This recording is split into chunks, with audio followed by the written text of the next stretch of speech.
Chapter 10. A Copernican Shift. Their ascension to power at the ballot box had taken the Socialists by complete surprise.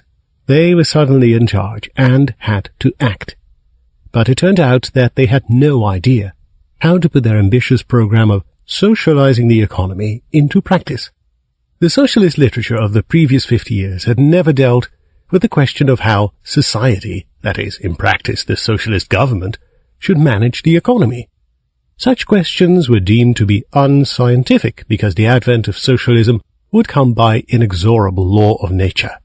Marx, Engels, Tawney, Lasky, and all other socialist intellectuals until the early 1920s were convinced that socialism would eventually just be there, full-blown and ready to be admired. In the words of a writer highly sympathetic to their cause, they have not sufficiently considered the economic conditions that must be satisfied if a socialist state is to equal or to improve upon the standard of life provided by capitalism, nor have they given adequate attention, from the technical point of view, to the economic advantages and disadvantages of socialism as compared with capitalism. Yet unless they have some understanding of the economics of a socialist state, and unless they are able to present its case on economic grounds, they can hardly hope to persuade the mass of men to believe in the state which they advocate. By 1919, the socialist movement had swept the political scene in Germany and Austria, but none of its leaders had given any thought to this problem. The greatest champion of wartime central planning, Walter Rathenau, 1867-1922, was fully convinced that the central direction of the economy should rest with the state. That is, in practice, in his own hands. He celebrated war socialism and made the case for omnipotent government in times of peace. His writings in the period of 1917 to 1919 in particular were the literary equivalent of carpet bombing, and shaped the ideals of the coming generation, F.R. Hayek among them. This enormous literary output could not fail to provoke various critical reactions. Other statists had championed the same approach. In the aftermath of the war, then, there seemed suddenly to be a radical socialist mass movement that expected immediate action. There were short-lived communist governments in Hungary and Bavaria that by and large continued and amplified wartime central planning. Mises's old nemesis Otto Neurath became a leading member of the Bavarian government and published success stories of his experience and plans for a new society. In the few months until the late summer of 1919, the gates were wide open for complete communism, but the socialist leaders, Karl Kautsky, Otto Bauer, and Max Adler, had no plan for how to satisfy this popular demand. One thing was clear. In distinct contrast to Rathenau, the Vienna socialists, the Austro-Marxists, were not at ease with the notion that central planning meant omnipotent government. They wanted the central plan, but the planning was somehow supposed to be done by all of society, not just a technocratic elite. In January 1919, Otto Bauer published a series of articles that he reprinted in a booklet with the title Der Weg zum Sozialismus, The Road to Socialism. Bauer advocated the piecemeal expropriation of industrial firms along syndicalist lines. The assets of the firms should henceforth be managed by the workers or by committees composed of workers, consumers, and civil servants. But neither Bauer nor any of the other intellectual leaders of the socialist movement had given any thought to the effectiveness of their scheme. None of them had cared to compare the performance of socialist and capitalist economies. This point has been underlined by socialist historian Eduard Merz. This turned out to be the crucial strategic weakness of their ideal. In the fall of 1919, the situation in Austria was miserable, particularly in Vienna. Food was scarce, rooms were cold, and the lights were dim or out. Mises had suffered from flu for a couple of weeks. His desk was full, and he did not want to work. Yet it was during this time that he completed one of the greatest economics articles ever written. He had promised Lederer that he would write a series of articles for Weber's Archiv für Sozialwissenschaften und Sozialpolitik, where Lederer was about to succeed Werner Sombart as the executive editor. On November 14, 1919, Mises told him the title of the first of these pieces, Economic Calculation in the Socialist Commonwealth. This was to be the centerpiece of the general treatise he was working on. which would contain a systematic and comprehensive critique of all varieties of socialist schemes. He must have begun this project soon after finishing Nation, State and Economy, and it would take him 2 more years to complete the manuscript. The timing was important. Friedrich von Mises was close to retirement, and although Mises was far from convinced he had much chance of following Wiese in Menger's old position, it was not unreasonable to hope that an impressive book publication shortly before the appointment could tip the balance in his favor. For various reasons, however, he might have thought it useful to publish the central argument beforehand in a separate work.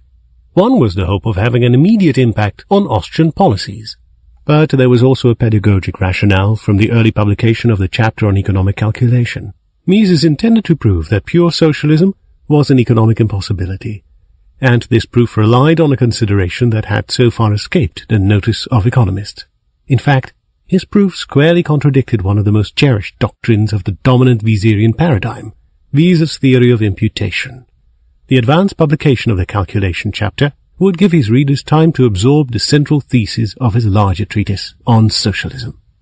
To prepare himself for the likely criticisms he would encounter from the economic establishment and other interested parties, Mises made use of his seminars to discuss the fundamental problems of the theory of distribution, and more particularly of imputation theory.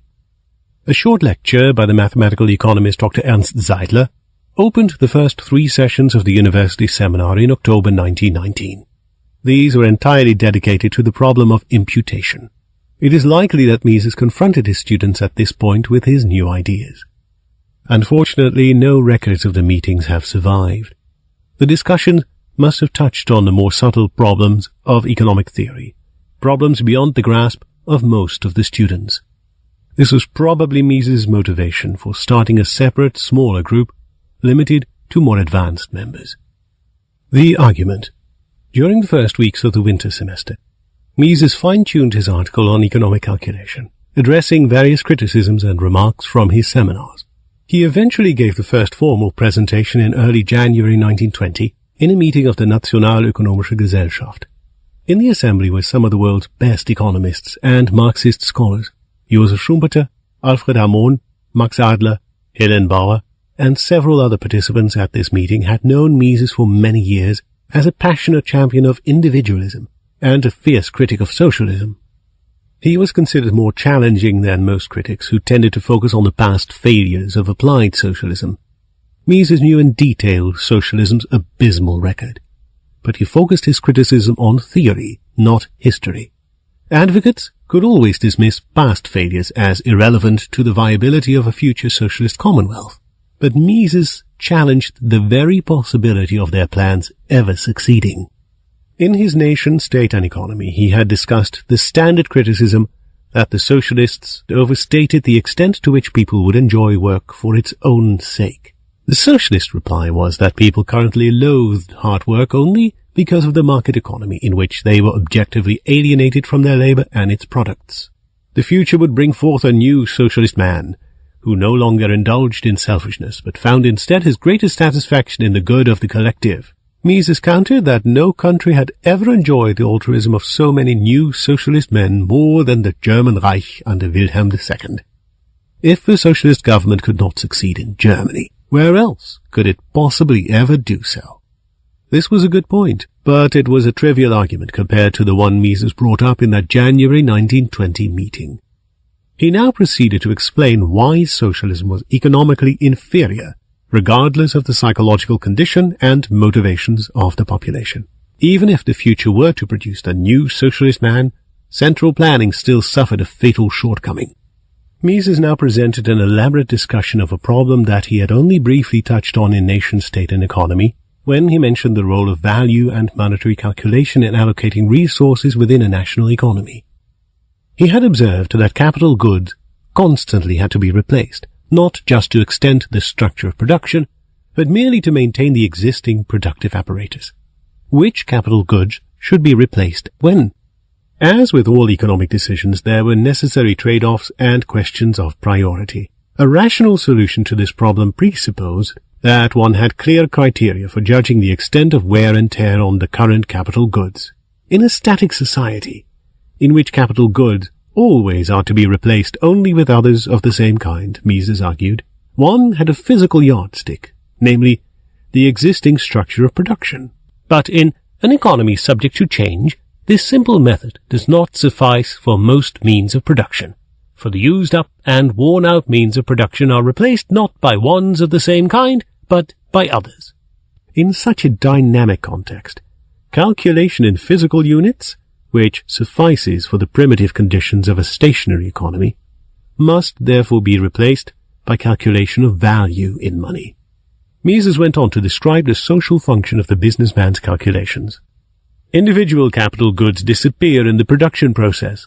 Capital as such, however, is maintained and expanded. That is not a natural necessity independent of the will of economizing persons, however, but rather the result of deliberate activity that arranges production and consumption so as at least to maintain the sum of value of capital, and that allots to consumption only surpluses. And, in addition, the precondition for that is the calculation of value, whose auxiliary means is accounting. The social economic task of accounting is to test the success of production. It has to determine whether capital was increased, maintained, or diminished. The individual economic plan and the distribution of goods between production and consumption is then based on previous accounting. Mises went on to stress the subjective element in this process. Accounting is not perfect.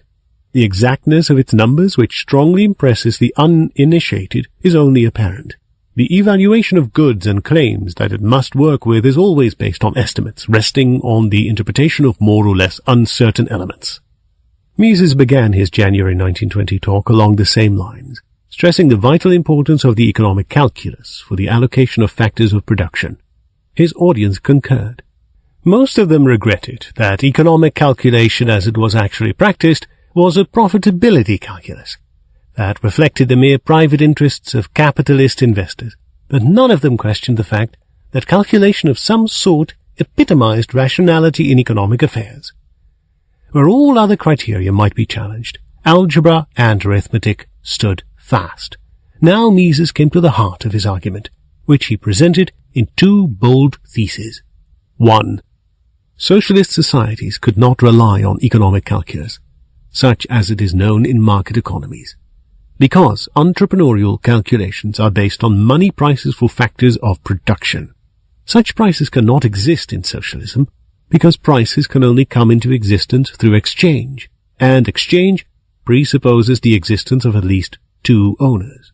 Now the very nature of socialism, its usual definition in fact, is that all means of production are under unified control. They all belong to one economic entity, society, the people, the Commonwealth, or the state, whatever collective entity is named. The crucial fact is that, from the economic point of view, there is, in any socialist regime, only one owner of all factors of production. Therefore, no factor of production can be exchanged, and there can be no money prices for factors of production, and therefore no socialist community can allocate its factors of production on the basis of economic calculation, as it is known in capitalist markets. 2. There are no other means of economic calculation. Such economic calculation requires money prices for factors of production, which can only come into existence where factors of production are privately owned. Insofar as the money calculus epitomizes economic rationality, socialism is inherently irrational. It was immediately clear to the audience that Mises was treading completely new ground.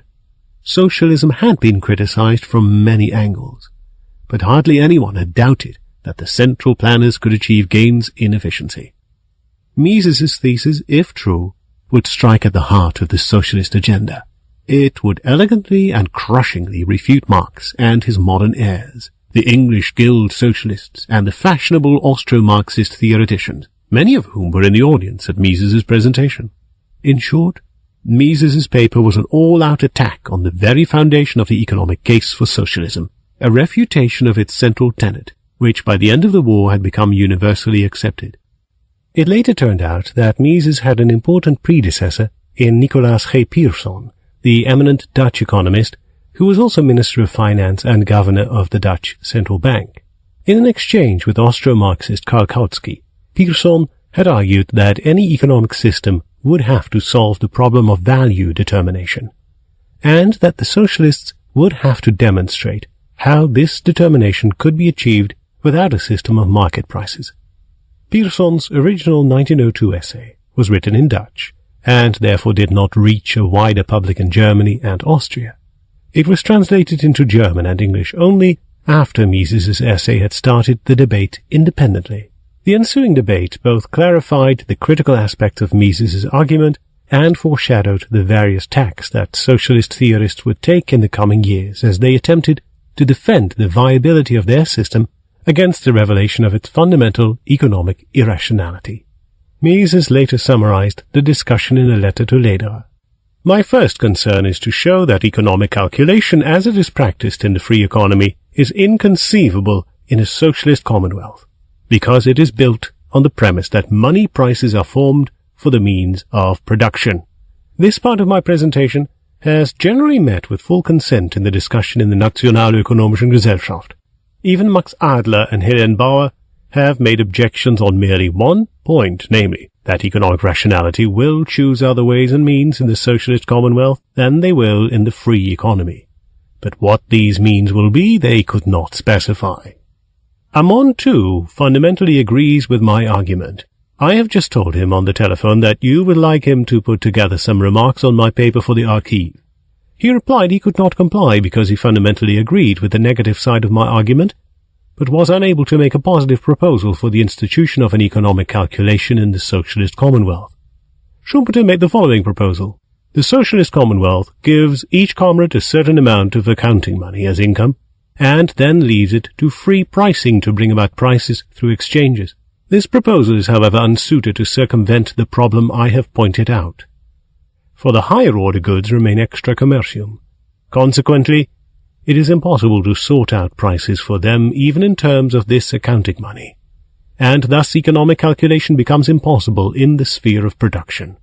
The substance of my argument, which I believe to have evidenced in my proof, is precisely this, that economic calculation in the free economy is not applicable in the Commonwealth, and I also do not see any conceivable economic calculation that the socialist Commonwealth could adopt.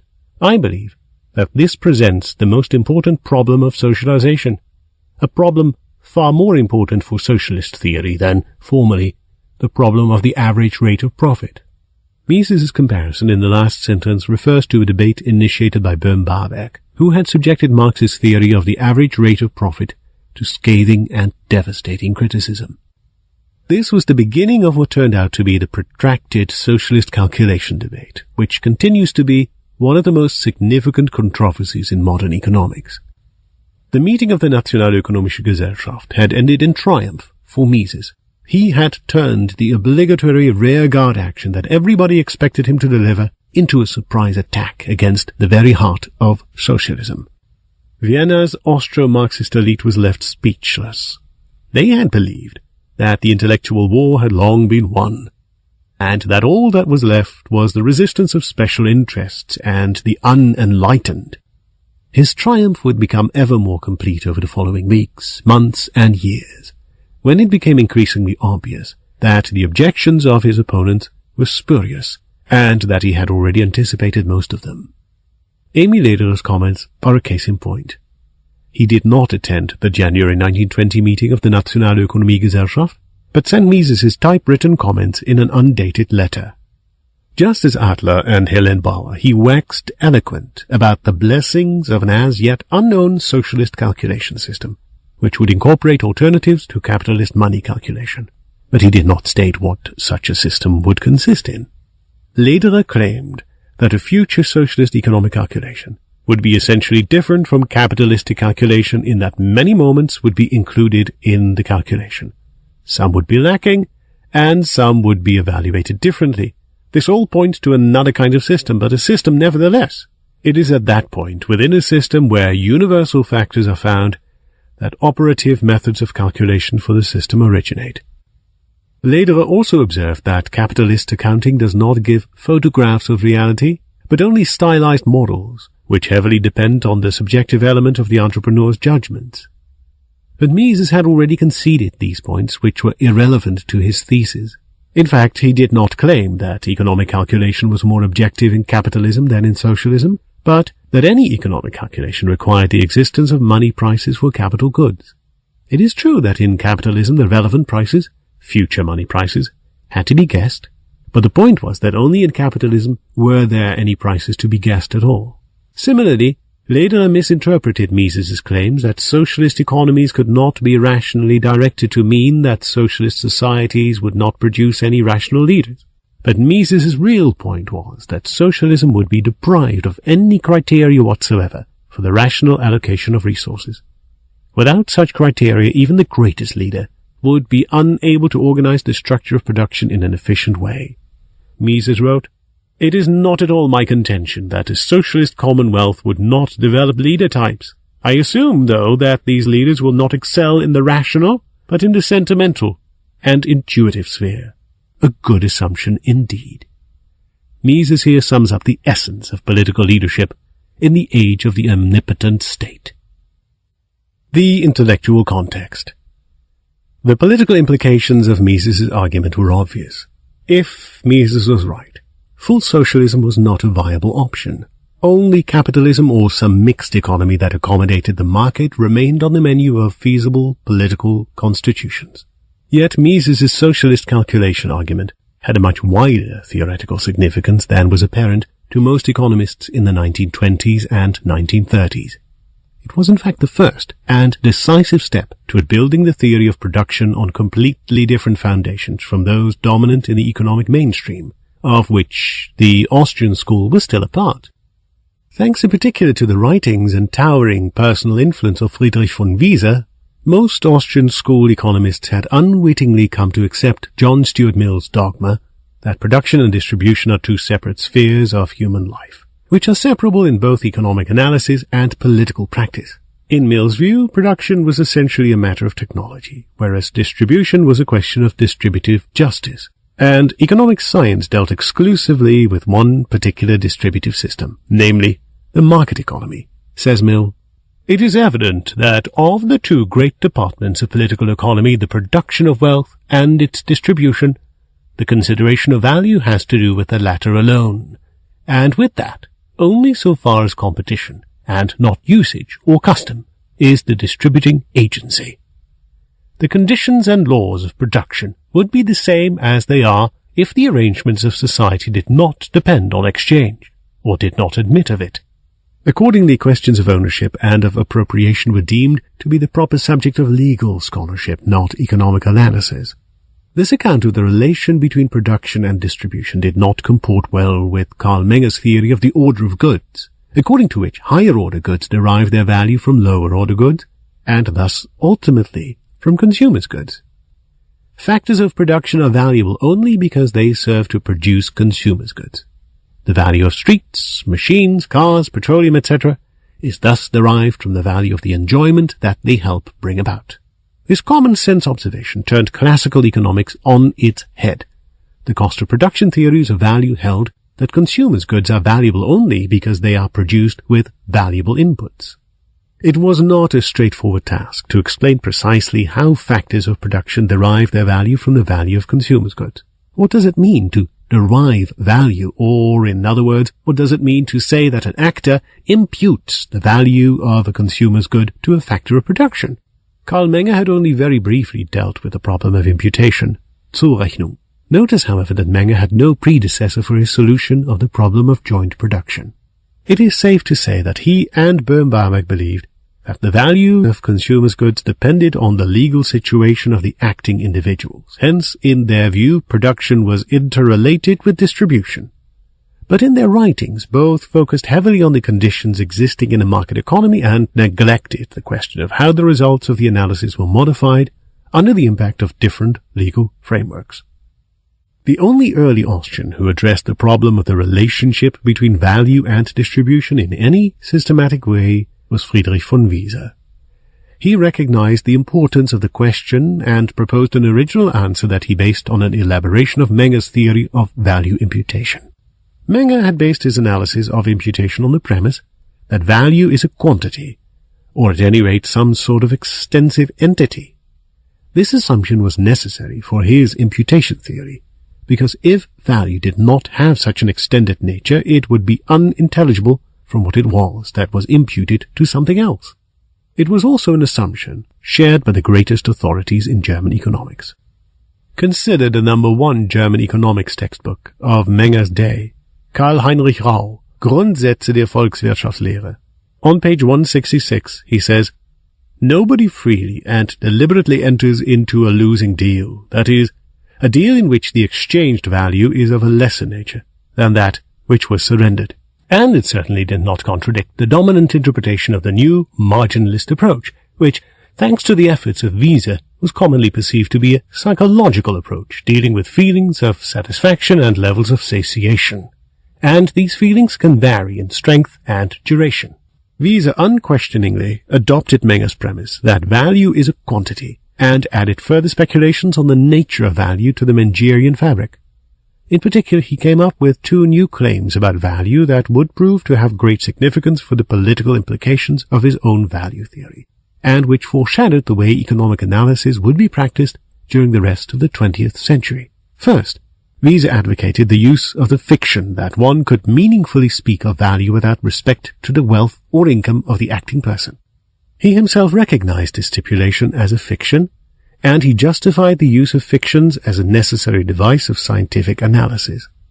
In fact, as significant as the political implications of Mises' natural value theory are in their own right, it is equally important to stress the impact of Mises' methodology on the wider profession.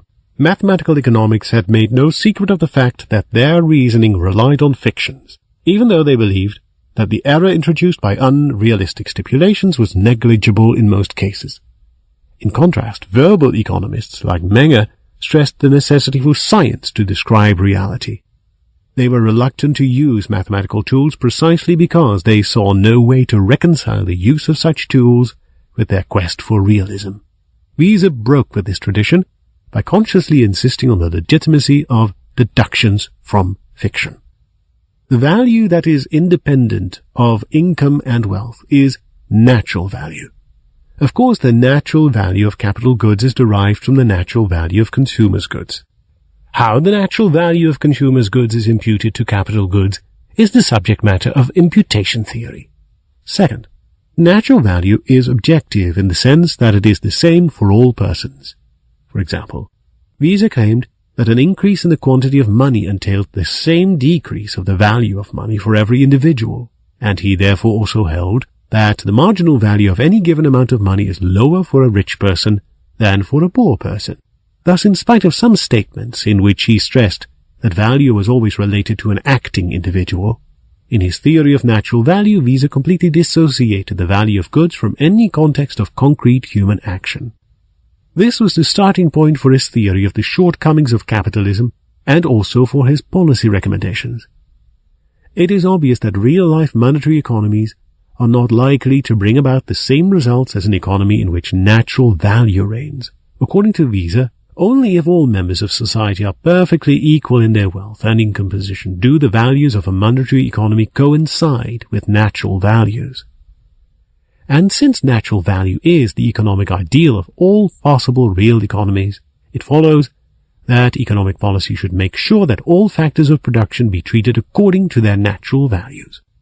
This might be achieved in a perfect communist state, but it might also be achieved through heavy government intervention in the market economy.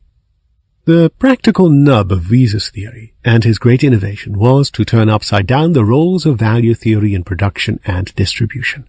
In Mill's scheme, value theory played no role in production, but exclusively concerned distributive questions in the contingent framework of a market economy. In contrast, Mises pointed out that while the value of goods could be neglected in decisions about their distribution, the question of value was central to decisions of production, or a waste of resources would ensue. Modern marginal value theory not only served to explain the value of all goods in all types of social organization, but could also be applied in all conceivable societies to solve the problem of evaluating and allocating factors of production. Contrary to Mill, therefore, value theory was a truly universal theory.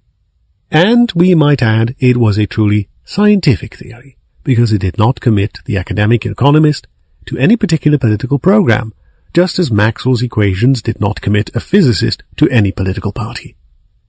Mises fervently denounced the intimate relationship between the various schools of economic thought and the political agendas they were backing up, criticizing these schools for not pursuing pure knowledge, that is, for Mises, knowledge untainted by political implications.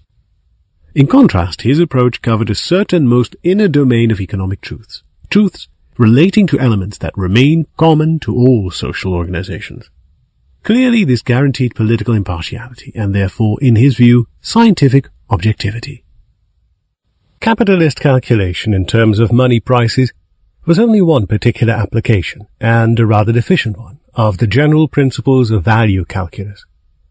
By the end of the First World War, Mises' analytical framework had become orthodoxy. The best illustration is the fact that Max Weber invited him to write a general treatise on economics for the prestigious Grundriss der Sozialökonomik series, which was supposed to portray the present state of the social sciences. Mises thus wrote his Theorie der gesellschaftlichen Wirtschaft. The work was first published in 1914 and remained the main work of reference in German-language economics until the early 1930s. A second edition appeared in 1924. It is true that the technical details of his imputation theory were challenged, and that it competed with bohm-bawerk's slightly different approach. Works on the technical problems of imputation theory abounded from the 1890s and proliferated until the 1930s without leading to any solution.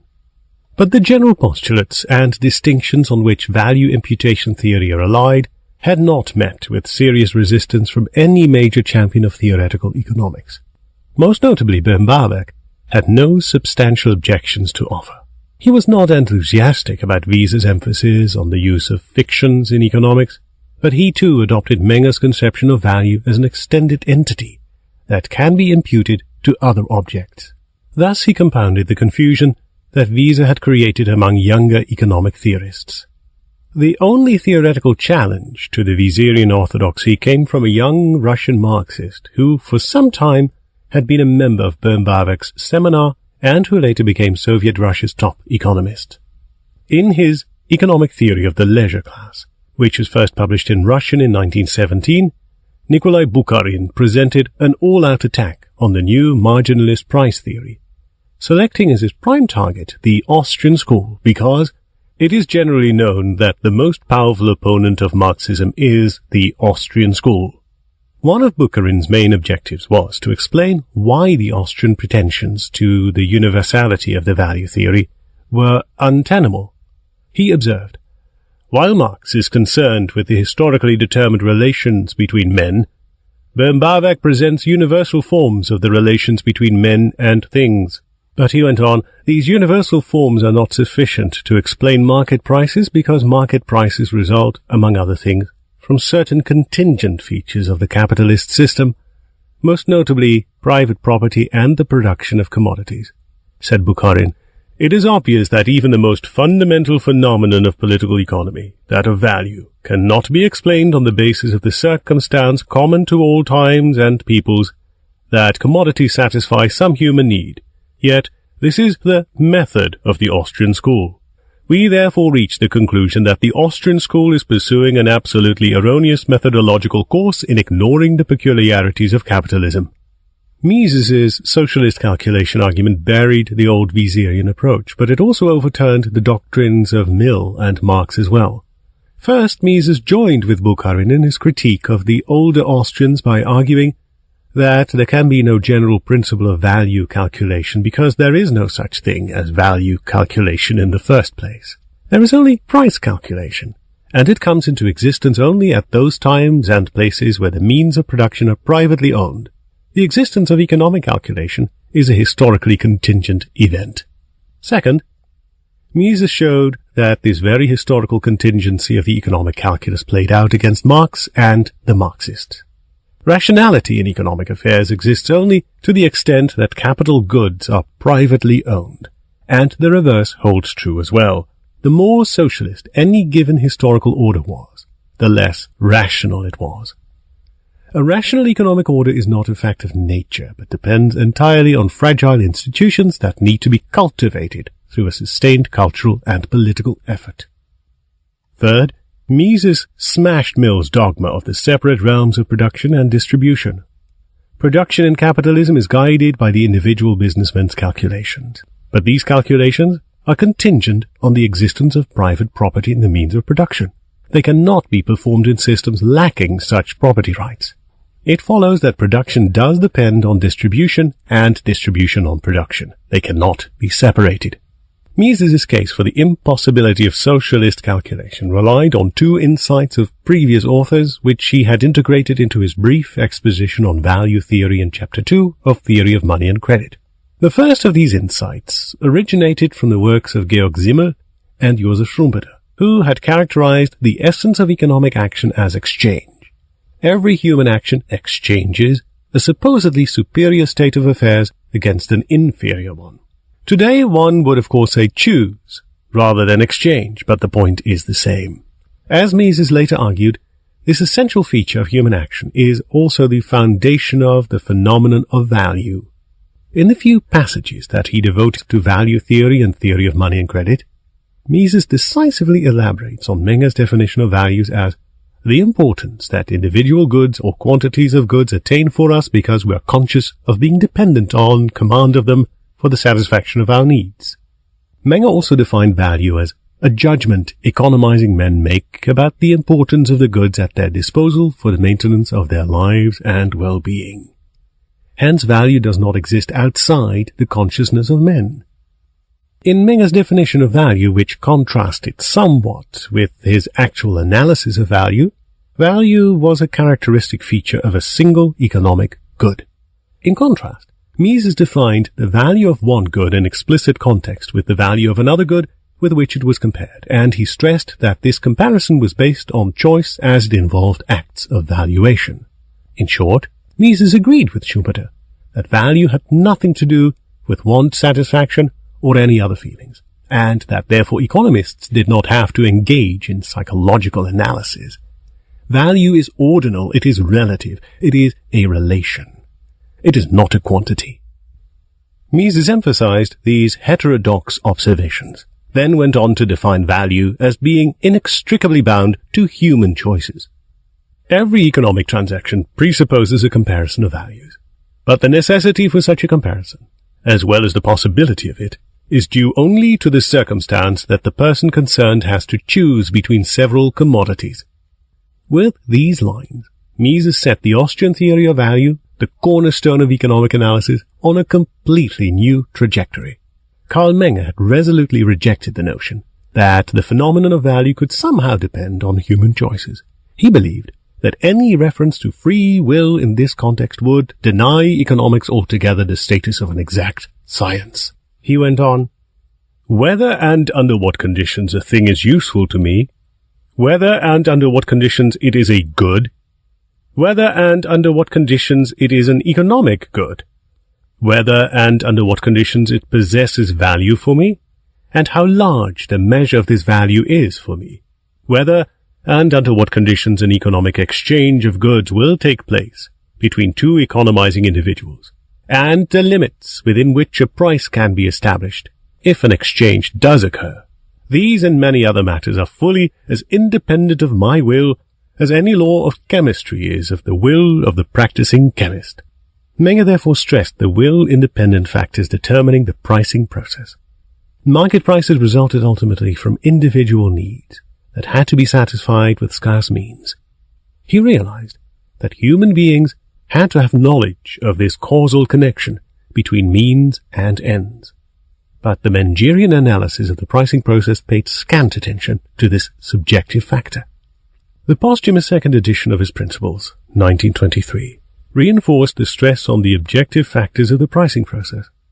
Among other things, Menger here distinguishes between imaginary and real human wants.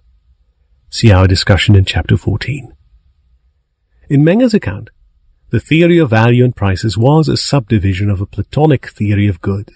With Mises, it became part of a reality-based theory of human action. Second, Mises combined this choice-based theory of value with Franz Kuhl's insight that the values underlying individual decision-making cannot be measured. After reviewing the works in the field, he was convinced that Franz Kuhl was correct in his emphasis of value as a purely ordinal relationship between economic goods, always tied to the context given by a concrete person at a concrete time and a concrete place. Acts of valuation are not susceptible of any kind of measurement. It is true that everybody is able to say whether a certain piece of bread seems more valuable to him than a certain piece of iron, or less valuable than a certain piece of meat. And it is therefore true that everybody is in a position to draw up an immense list of comparative values, a list which will hold good only for a given point of time, since it must assume a given combination of wants and commodities, and economic activity has no other basis than the value scales thus constructed by individuals. An exchange will take place when two commodity units are placed in a different order on the value scales of two different persons. In a market, exchanges will continue until it's no longer possible for reciprocal surrender of commodities by any two individuals to result in their each acquiring commodities that stand higher on their value scales than those surrendered. If an individual wishes to make an exchange on an economic basis, he has merely to consider the comparative significance in his own judgment of the quantities of commodities in question. Such an estimate of relative values in no way involves the idea of measurement. In these passages, Mises almost anticipates his socialist calculation argument. His 1920 essay on the calculation problem under socialism merely spelled out an important implication of his original revision of Karl Menger's value theory. One cannot calculate with values, only with market prices. But the dependence is mutual. The full scope of the socialist calculation argument cannot be understood without first understanding that revised value theory. In the early 1920s, almost nobody understood value the way Mises defined it. It was certainly not difficult to overlook a revision of value theory that was buried in a book on money. Moreover, most of his readers were only superficially acquainted with theoretical problems in the first place. Those with interests in monetary theory typically had only a thin background in general value theory, and economists interested in general value theory were unlikely to search for and ponder the value theoretical disquisitions of a young monetary economist. As time went on, Mises's position became even more marginalized, with the result that the calculation argument was increasingly difficult to understand for the rising generation of professional economists.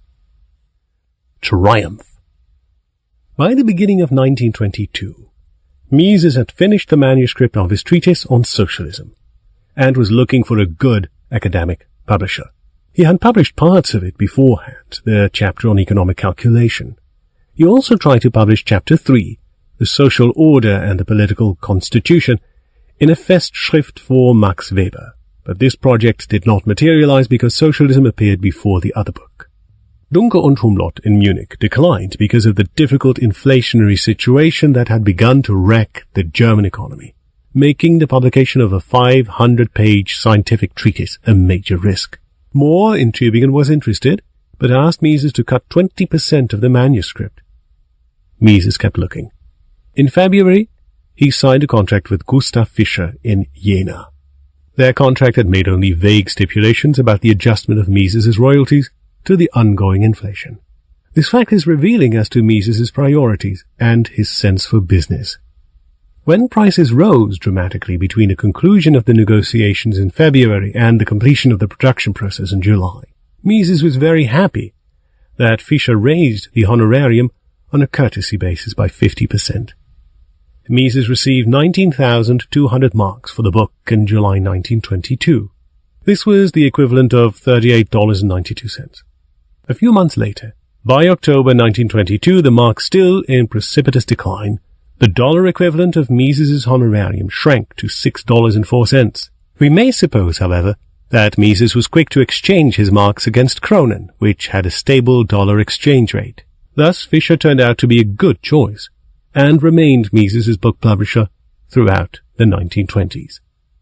The book turned out to be a great success. One decisive factor in its sweeping victory was the growing sense among German economists that the reigning historicism and the Kathedersozialisten had done far more harm than good. Already before the war there were signs of decline in German socialist orthodoxy, The defeat in the First World War accelerated the fall, and a wider academic audience became receptive to alternative paradigms. In this situation, Mises' main thesis was confirmed and endorsed by two great authorities in German social science, Max Weber and Heinrich Hergner. In his Wirtschaft und Gesellschaft, Economy and Society, published posthumously in 1922, Weber argued along the same lines as Mises in his 1920 article, that a socialist planning board could not base its allocation of resources on economic calculation. Contrasting capitalist money price calculation with calculations in kind that authors like Otto Neurath had proposed, Weber observed that the comparison of different kinds of processes of production, with the use of different kinds of raw materials and different ways of treating them, is carried out today by making a calculation of comparative profitability on terms of money costs. For accounting in kind, on the other hand, there are formidable problems involved here which are incapable of objective solution. In the spring of 1919, Neurath was a member of a short-lived revolutionary Bavarian government in Munich, acting as director of the Zentralwirtschaftsamt, office of the centrally planned economy. After the suppression of the revolution, Max Weber defended him in court. Weber's ensuing discussion showed that he had fully grasped the nature of the problem, its concrete manifestation, and its capitalist solution. An enterprise is always faced with the question as to whether any of its parts is operating irrationally, that is, unprofitably, and if so, why. It is a question of determining which components of its real physical expenditures, that is, of the costs in terms of capital accounting, could be saved, and, above all, could more rationally be used elsewhere. This can be determined with relative ease in an ex post calculation of the relation between accounting costs and receipts in money terms, the former including in particular the interest charge allocated to that account. But it is exceedingly difficult to do this entirely in terms of an in-kind calculation, and indeed it can be accomplished at all only in very simple cases. This, one may believe, is not a matter of circumstances, which could overcome by technical improvements in the methods of calculation, but of fundamental limitations, which makes really exact accounting in terms of calculations in kind impossible in principle. Even the introduction of non-monetary systems of remuneration could not overcome the problem of eradicating irrationalities, because these measures would be unsuitable to identify irrationalities in the first place. The essential question is that of how it is possible to discover at what point in the organization it would be profitable to employ such measures, because there existed at that point certain elements of irrationality. It is in finding out these points that accounting in kind encounters difficulties, which an ex post calculation in money terms does not have to contend with. Weber then went on to point out the crucial fact preventing the application of schemes for calculation in kind, namely, that only money imputation works. Utility imputation is a chimera. The fundamental limitations of accounting in kind as the basis of calculation in enterprise, of a type which could include the heterocephalous and heteronymous units of production in a planned economy, are to be found in the problem of imputation, which in such a system cannot take the simple form of an ex post calculation of profit or loss on the books, but rather that very controversial form which it has in the theory of marginal utility. In order to make possible a rational utilization of the means of production, a system of in-kind accounting would have to determine value indicators of some kind for the individual capital goods which could take over the role of the prices used in book valuation in modern business accounting. But it is not at all clear how such indicators could be established, and in particular verified. Whether, for instance, they should vary from one production unit to the next on the basis of economic location, or whether they should be uniform for the entire economy on the basis of social utility, that is, of present and future consumption requirements. Weber warned against the misconception that this problem was of a merely technical nature, one that could eventually be overcome once enough human resources were invested in finding a solution. Nothing is gained by assuming that, if only the problem of a non-monetary economy were seriously enough attacked, a suitable accounting method would be discovered or invented. The problem is fundamental to any kind of complete socialization. We cannot speak of a rational, planned economy, so long as in this decisive respect we have no instrument for elaborating a rational plan. Apparently, Weber and Mises had developed substantially the same ideas in complete independence from one another.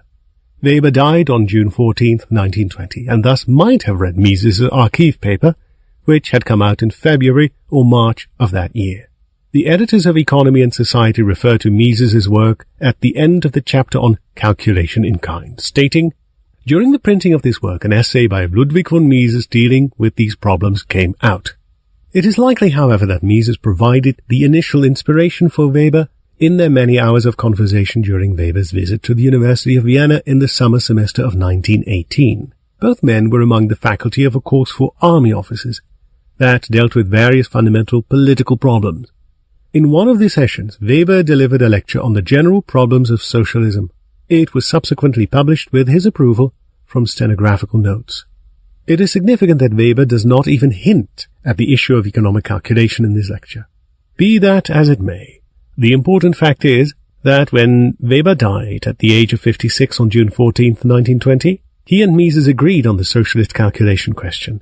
And when Weber's magnum opus was eventually published in 1922, it weighed in with the full authority of its author on the side of Mises, causing great consternation among mainstream economists in Germany who were still steeped in the Katheder-Socialist tradition.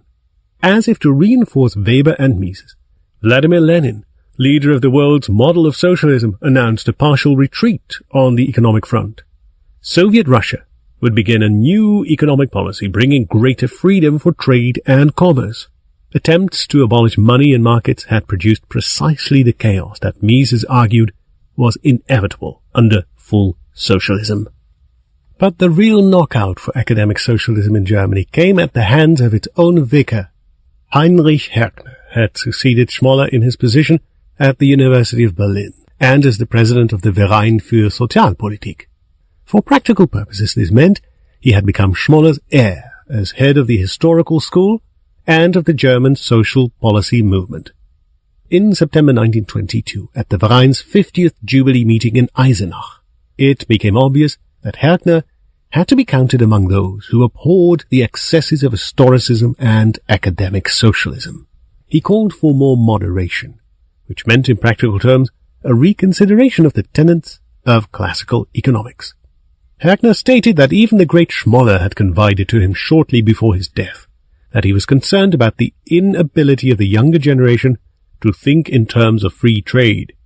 This inability, Herkner argued, had led to exaggerated views about the power of the state relative to the operation of economic law, and the nefarious consequences could be seen. These views had already become acceptable. Herkner's speech was received with great applause. In the following year, in a widely read paper on the changed implications of economic science for social policy, Herkner argued that the labor unions had severely hampered economic reconstruction after the war. This concerned in particular their resistance to longer working hours and to any limitations on their power to strike. They were the prime movers behind the political forces that subjected the German economy to an ever more complex web of regulations. Historically astute economists had apprehensions about the ultimate result of this movement. Either some perverse guild oligarchy or a mercantilist police state. As a natural reaction to such excesses, there would be excesses in the opposite direction. The influence of the dreaded Manchester School would rebound. Then Herkner singled out Mises' Socialism as the single most important work of this liberal resurgence, endorsing virtually all criticisms that Mises had leveled against socialism. Herkner urged his colleagues to thoroughly examine the ideas of these new theoretical economists, stating, "We encounter by far the most important performance of this line of research in the brilliantly written and inspired work by the Vienna economist Ludwig Mises, Die Gemeinwirtschaft, with full command of the most recent scientific achievements, and partly on the basis of new points of view, the author quite devastatingly criticizes all variants of socialism and everything that he considers to be socialism." This took Mises' socialism from the limited exposure of the ivory tower and made it infamous throughout the socialist movement. The unheard-of concessions and even praise for one of the hated theorists caused outrage in the labor unions and angry reassessments of Herkner's position in official socialist circles.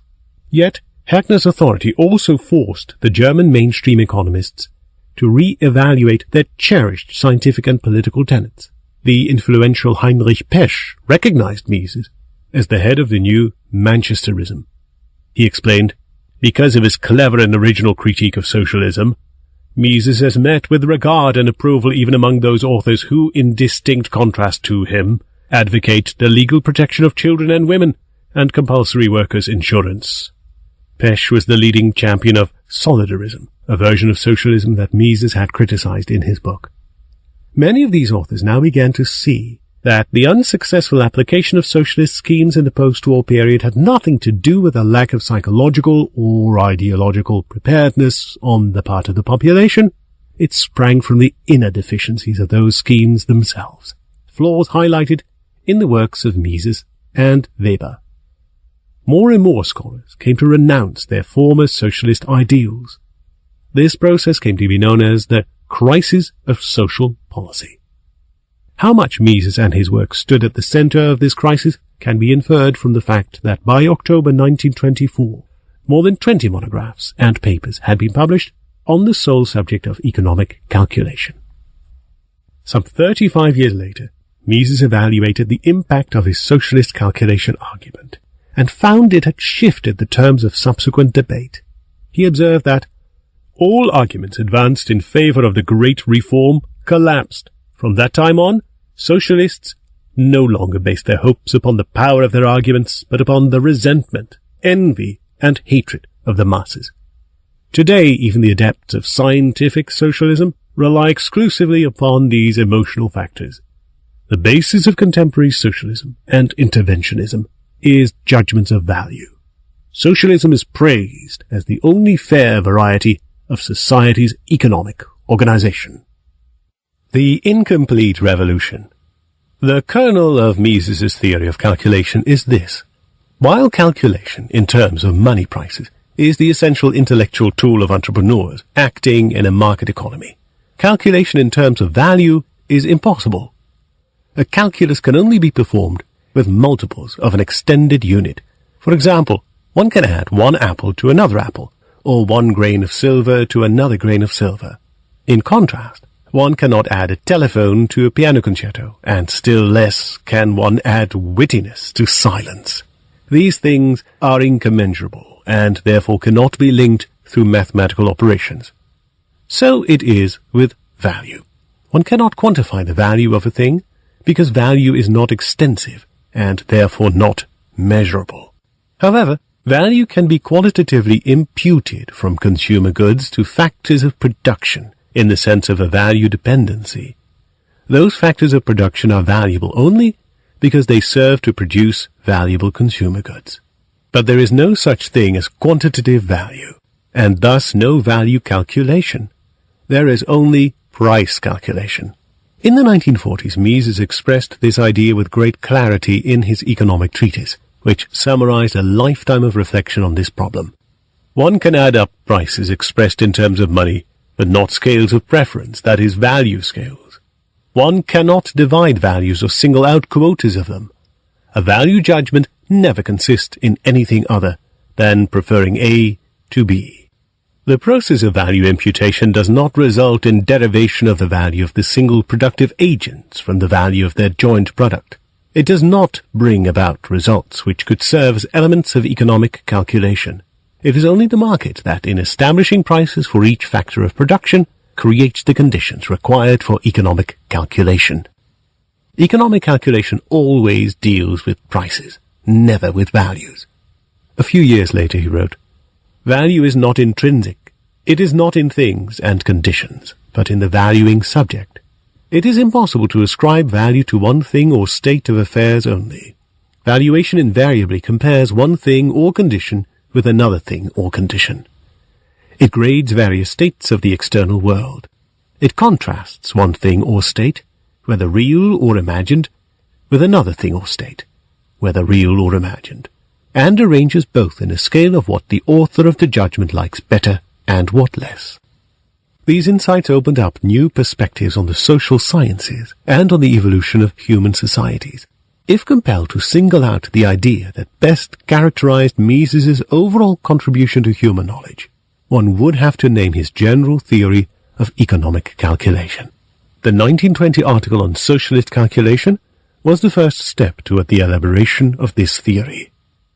Against virtually the entire profession of academic economists, who, since the days of Adam Smith, had reasoned on the tacit premise that all human action can be based on some sort of economic calculus, Mises held that this possibility exists only in a market economy. Outside the market, there are only personal value judgments. Economic rationality is politically and historically contingent. The extensive and intensive division of labor, capital-intensive production, the rational allocation of factors of production, all the economic premises of human civilization have existed only in those societies that protected private property rights in the means of production. Yet when Mises published his original essay on economic calculation under socialism, he did not express himself as unambiguously as he would later. In 1920 it was clear to his readers that he thought that it was impossible to measure value, yet he seemed to conceive of value as a feeling. In the first edition of his Treatise on Money, he had written, "As a feeling, value cannot be measured. It is, however, possible to compare it with other similar feelings." Significantly, in the second edition of 1924, Mises adopted a non-psychological theory of value, conceiving of value as an act rather than a feeling. He deleted the above sentence from his book and replaced it with the following: "Acts of valuation are not susceptible to any kind of measurement." Many readers must have wondered why it should be impossible in principle to measure different degrees of the intensity of a feeling, and if emotional intensity might be measurable, why should it not be possible to calculate in terms of these values so defined? Mises's own wording actually encouraged speculations of this sort. In the early 1920s, he did not stress that economic calculation always deals with prices, never with values. Quite to the contrary. In the very article in which he pointed out the problems of economic calculation in socialist regimes, he repeatedly characterized economic calculation as a value calculation, or calculation of value. To some extent, this confusion came out of the terminology. Mises used the word value in two distinct ways. The term Wert has the same ambivalent meaning in German as its English translation value. It means value in the qualitative sense, but can also mean an exchange ratio on the market. But beyond the issue of terminology, there was genuine, substantial confusion on Mises's part. For example, in his 1922 treatise on socialism, which was after all based on the 1920 essay, he wrote, "Under capitalism, capital and labor move until marginal utilities are everywhere equal." This statement cannot be reconciled with the impossibility of value calculation. His younger readers, who were most familiar with Friedrich von Mises' exposition of Austrian value theory, must have assumed that Mises and Wiese were in substantial agreement on value theory. After all, Mises did not contest the notion that economic calculation was essentially a value calculus. He merely pointed out that only in the market economy was there an arithmetic unit price that allowed for the calculated use of factors of production, whereas socialist regimes lacked such a unit. Ironically, the only reviewer who recognized the critical difference between a cool Mises theory of value and the dominant Wiserian theory was Karl Landauer, a fanatical socialist, who loaded his two reviews of socialism with personal invectives against the author. Landauer wrote, "With his basic thesis, Mises enters into complete opposition to the main idea of the marginal utility school, that economic calculation in terms of marginal utility is not a feature of any particular economic order, but can and must be applied in the communist order just as in the capitalist one." The statements Mises made around 1920 in his writings and correspondence lead to the conclusion that he himself did not yet fully grasp the connection between his value theory and his theory of economic calculation.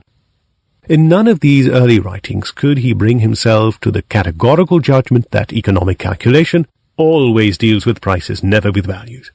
It is hardly surprising, then, that his readers and students missed the point as well. They mistook the 1920 essay for a clever technical challenge to the socialist leadership. They did not see, and possibly could not see, the depth of the issue. Mises had made the first step toward a revolutionary revision of economic science and political philosophy, but he was unable to communicate the full message. As a consequence, he lacked the necessary impact to turn the rising generation of Austrian economists away from Misesian economics. Brilliant young men such as Hayek, Haberler, Machlup, Morgenstern, and other fourth-generation Austrian economists were schooled in the notion that value calculation was an uncontested tenet of economic science. When Mises recognized his pedagogical shortcomings and spelled out the epistemological implications of his value theory in a series of papers that were published in the late 1920s and early 1930s, it was already too late. Friedrich von Hayek had already begun to rethink and reformulate the socialist calculation argument from a Misesian point of view, which made the argument much weaker than it had been in Mises's hands. Characteristically, Hayek himself believed that he was merely clarifying the Misesian position. This confusion plagued the Austrian school for several decades, until the important differences between the Misesian and the Hayekian approaches were highlighted in the early 1990s.